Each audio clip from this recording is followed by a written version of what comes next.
वो तमाम मुद्दे थे कि किस तरीके से गोंडा में क्या हुआ, कैसे हुआ, उसके बाद फिर आपको अब दोस्त ने फॉर्म दे दिया, उसके बाद आप तैयारी शुरू कर दी। अब यहाँ एक बात आती है, जब आप तैयारी शुरू करने मुखर्जी नगर आए होंगे, करोल बाग या राजेंद्र नगर आए होंगे, अभी कुछ दिन पहले राजेंद्र नगर में एक हादसा हुआ,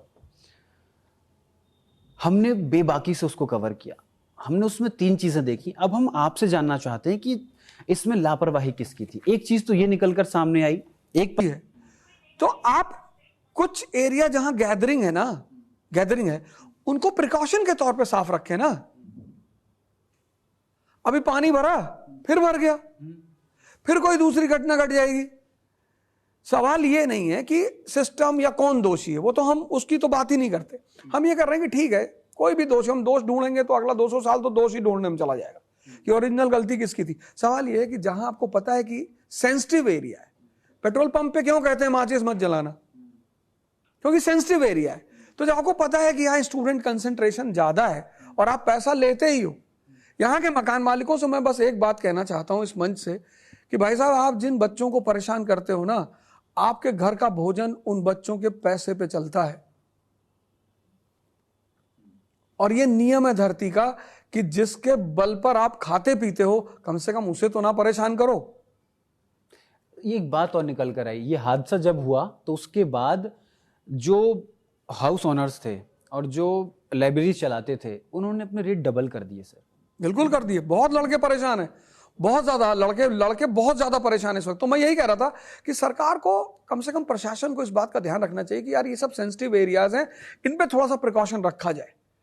अगर वो प्रिकॉशन की नीति के तहत काम करते तो ऐसा नहीं होता, ऐसा बिल्कुल नहीं होता ही नहीं। इतने बड़े देश में अब हम सोचे कि हम ऐसी ट्रेन चलाएं जिसमें सबको सीट मिले, तो वो संभावना नहीं है। अब तो लोग आपसे भी सवाल करेंगे क्योंकि आपने भी कोचिंग इंस्टीट्यूट खोल लिया है। हमें तो बेसमेंट इसकी मिल रही थी, गुप्ता जी दे रहे थे। वो तो कितनी, भगवान का कितना शुक्र है, नहीं तो पहला छापा तो मेरे ऊपर ही पड़ा। मतलब हमारी तो कोचिंग उस दिन सील ही हो जाती। भैया ये आवाज ओझा की है और उसमें कहते कि कुछ अनवांटेड चीजें भी मिली हैं, उसका भी खुलासा किया जाएगा, और हमारी तो कोचिंग ही बंद करवा। लेकिन उस वक्त प्रभु का आशीर्वाद था, उन्होंने कहा कि हम, और 2-4 लाख रुपए कम नहीं, आधा पैसा कम कर रहे थे कि आधा पैसा आप बेसमेंट ले लो, क्योंकि बेसमेंट कोई लेने को तभी तैयार नहीं था। अब तो खैर वैसे भी वो खाली रहेगा। तो प्रभु का आशीर्वाद है कि मैंने बेसमेंट नहीं लिया। मैंने कहा नहीं, हम अपना जो है 2nd 3rd फ्लोर ही लेंगे।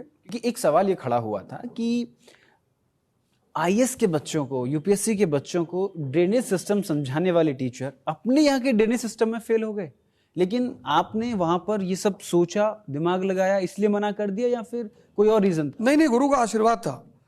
मतलब वो गुरु का आशीर्वाद से ही सद्बुद्धि थी कि पैसे की चिंता मत करो। मुझे लगता था आज नहीं तो कल, क्योंकि मैंने बेसमेंटों में क्लास ली है ना। एक्चुअली मैं भुक्तभोगी हूँ। बेसमेंट में ऐसा होता है कि 2.5 घंटे पढ़ाने के अंदर आपका इतना दम फूलता है, बहुत ज्यादा। मैं तो एक लंबे समय तक पढ़ाया हूँ बेसमेंट में, कई सारे इंस्टीट्यूट के क्लास बेसमेंट में थे।